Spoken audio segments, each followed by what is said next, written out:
So let's head into the archives and learn about this war college, the quadrants, and specifically the Rider quadrant. So first and foremost, what is BASGAITH War College? Oh my God. Words so hard. Rider's quadrant is so difficult to say. BASGAITH War College is so difficult to say. You did not make this easy for podcasters, Rebecca. BWC. We're going to just call it BWC right now to save my sanity. Okay. So it is a gigantic fortress located roughly in the middle of Navarre, which is the largest kingdom in the west. The main college is built into the side of BASGAITH Mountain. It is the Navarre's War College, where 20-year-olds across the 6 provinces come to train for very specific roles, which are the quadrants within the military. Now, to even become a candidate within the college and choose a quadrant, you have to pass an entrance test, which includes a written test and an agility test. So if you don't pass that initial test, boom, you go straight to the army. That is different than any of the quadrants, okay? So you have to take the first entrance test to apply for the college, right? It's like their ACTs, basically. ACT? SAT? ACTs or SATs? SAT. Both, right? I don't know. It's been so long. Almost 20 years out of school without telling me that. So these young adults are mostly conscripts, which are enlisted to join the military because of the war that has been going on for literally 4 centuries. It also includes volunteers and punishment sentences, which is very interesting.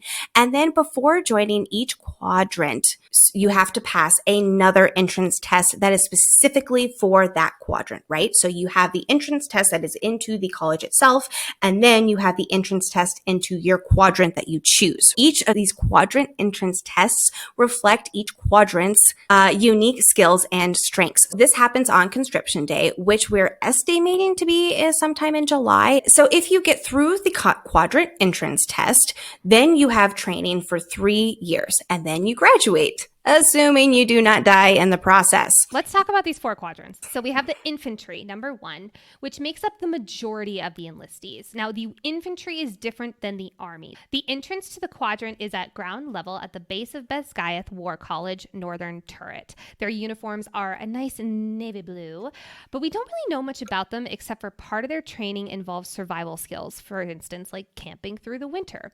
I'm not going to lie, that sounds terrible to me.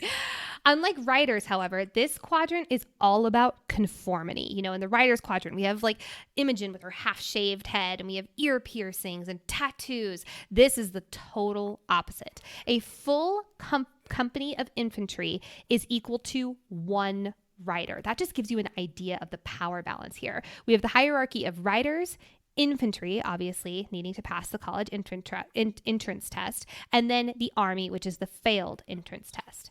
Then we have the healer quadrants. This is located at the southern part of the college. Their uniforms are a nice pale blue. Love that. They don't have magic. They instead rely on traditional medicines and trying to heal. Now, healers are different from menders, who are super rare and precious because they're signet from their dragon riders. They were, for instance, Brennan was a mender, and he was like a big fucking deal for that reason. They work closely with healers, but they are actually riders because they are channeling their mending magic. So again, we don't really know a whole lot about this quadrant yet, except that on weekends, these cadets go on a mind-body health retreat. That right there, I'm like, sign me up for the healers quadrant. So delightful. I get to hang out with the riders who are all injured and go on mind-body retreats. Like, yeah.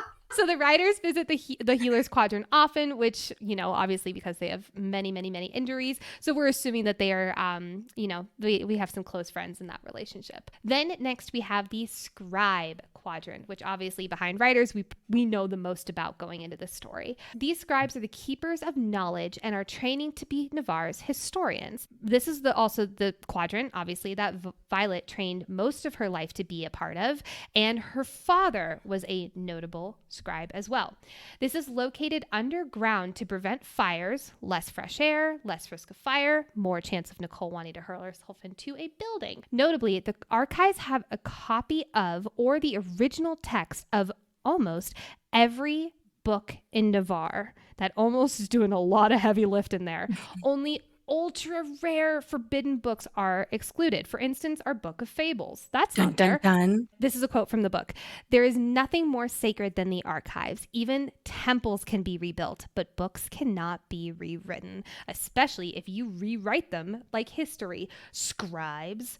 Their entrance test on conscription day is a written exam partially covering the history of Navarre and their complicated relationships with Peromil. Scribes start their days super early at 5 a.m. Like my children. At the end of their first year of scribe training, they become official scribes. So they're not scribes until the end of their first year. The uniform is a set of robes with a cream tunic, a hood, which are designed so that they don't stand out against the tomes. What a fucking sad thing. This is a real symbol. Like, they're covering their hoods. They're in shadows. It's a symbol that no one or nothing is more important than the documents of the archives. Also, the number of gold rectangles on their shirts indicate which year they are in the scribes quadrant. In the scribes quadrant, is the word quadrant so hard to say? I know, right? God damn it. First year cadets are responsible for transferring info from the front lines to their archives.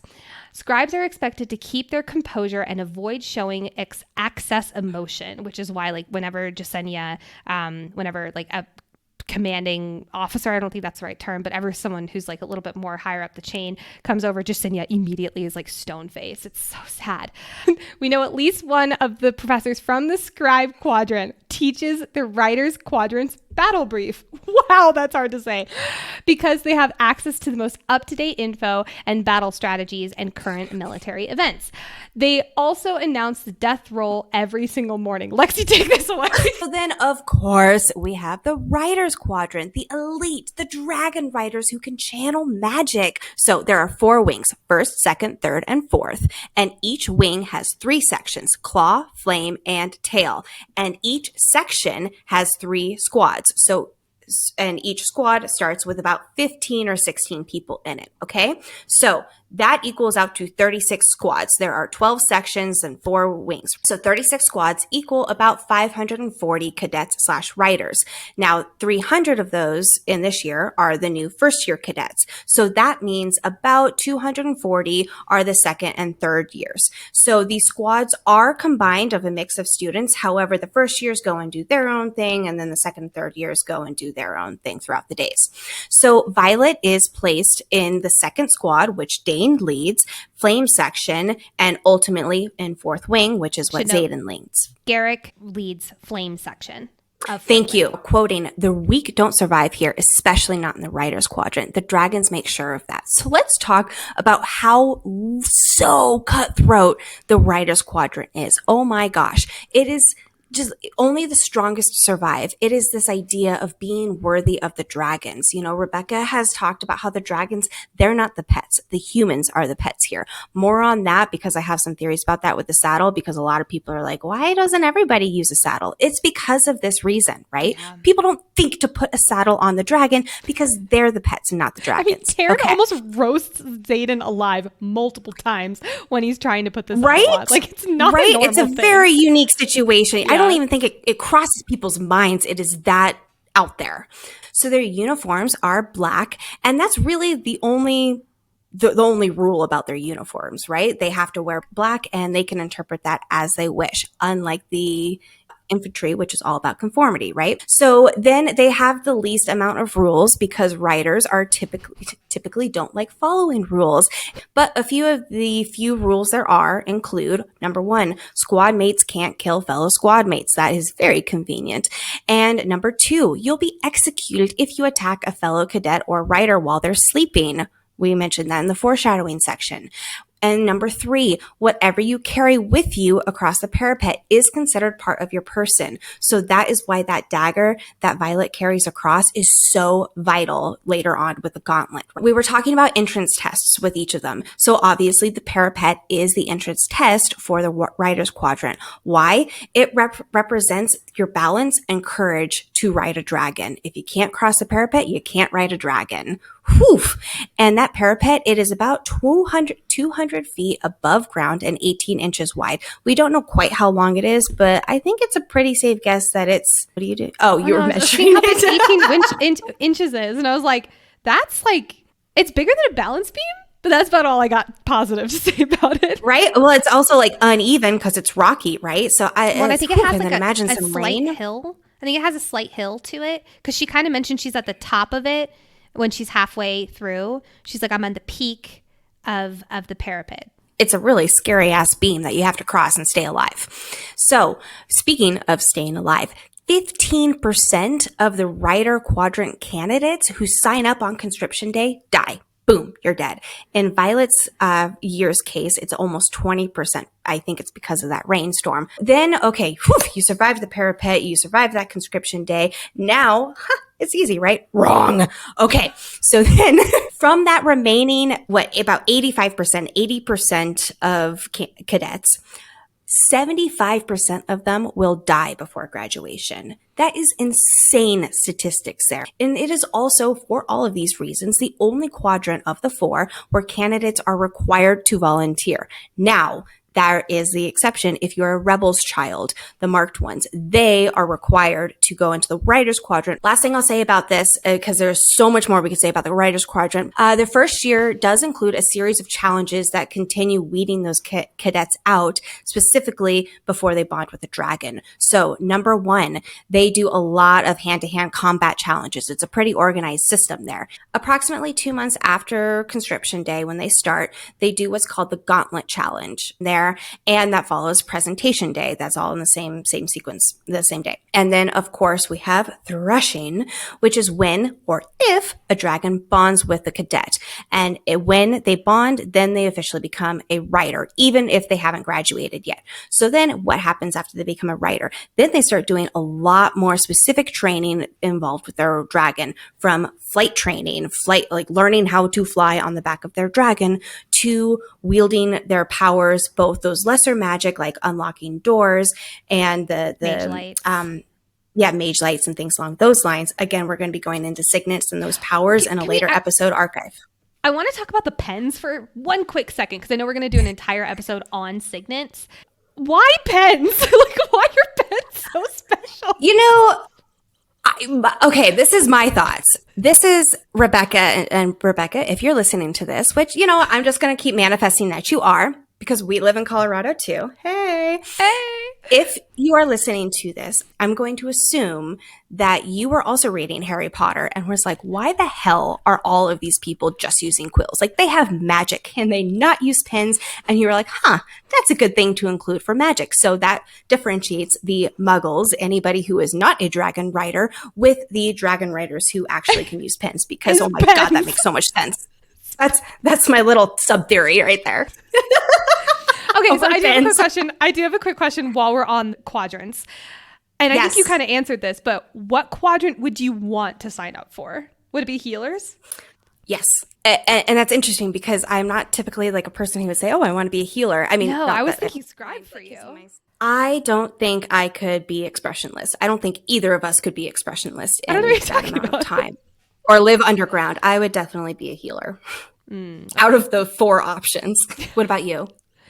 Okay, logistically, it would make sense if I was a healer. Just like that seems to fit, but I don't know if my ego could let go of not going into the Writers Quadrant. So I would probably such a Gryffindor. I'm such a Gryffindor. But like I would probably go into the Writers Quadrant. Now, would I survive? Probably not. But I would want to go into the Writers Quadrant. And I don't know how long I'd make. It depends on how long I've been training for.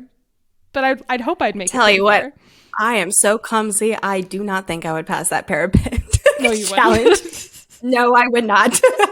Today, we are going to be talking all about your second year as a writer at BASGAITH War College. So, hey, congratulations. You survived your first year in the Writers Quadrant. You get some nice perks as second years, but don't expect life to get any easier. In the 5 days between graduation and conscription day, the second year's only duty is to prepare for the arrival of the first years. Oh, and drink a lot, obviously.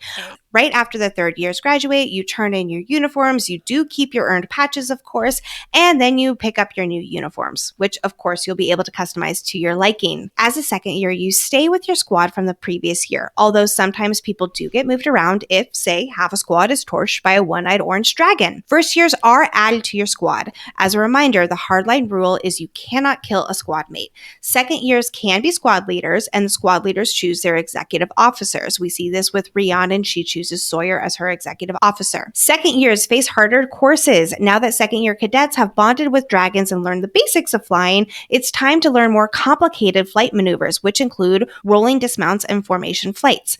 The scariest new class and the staple of your second year is Rider Survival Course, or RSC for short. It's classified so no incoming cadet is even aware of it. It teaches you how to survive if you become separated from your dragon behind enemy lines. And in a classroom setting, you're taught navigation, survival techniques, and how to withstand interrogation in case of capture. It culminates in 2 full evaluations you're required to pass in order to continue at BASGAITH, in other words, to stay alive. One is within a few weeks of your first day, and the other is around mid-year. Exact dates are purposefully not given because you're supposed to be caught by surprise. And in between these evaluations, you'll face trials at any given time. Yes, that does indeed mean abduction. So during these trials, you're taking what you're taught in the classroom into a real-life scenario. In the first abduction, cadets can ask questions, and professors are specifically not present during the interrogation, but read the notes afterward and give their feedback. What are these trials? Land navigation, where you're paired with infantry squad, 2 healers, and a scribe. We certainly saw that in this stretch of chapters. You're given 2 different maps, at least the first time around, to throw everybody off, and it can last up to a few days if you fail, which most people do fail that first time. Another group is also in the vicinity, and their dragons hunt you while your dragons hunt them. Plus, a few unbonded dragons roam around too, just to make things extra exciting. Now, the second trial is interrogation, which is grouped with your squad. Essentially, you just get the shit beat out of you, and they try to break each squad member, attempting to turn each of you against one another. The goal is to learn how to withstand the hell you're put through and not die from the interrogation, which is absolutely possible. Which brings me to, what happens if you don't pass, aka break during an interrogation? You're killed. Simple as that. Oh, and you can also die from them just beating you so badly. So you could not even break and you still die just because, hey, it's BASGAITH. RSC is actually inspired by SERE, a real training program in the military. And it stands for Survival, Evasion, Resistance, and Escape, where they learn similar skills, but hey, you're not killed if you don't pass. Challenges, on the other hand, are essentially the same as they are in your first year. Second years can fight any other year, including first years, on the mat.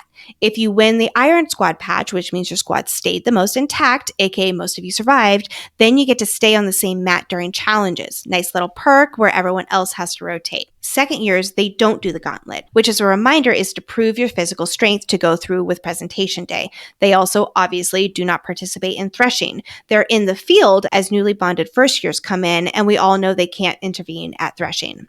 Speaking of threshing, unbonded cadets from the previous year do not become second years.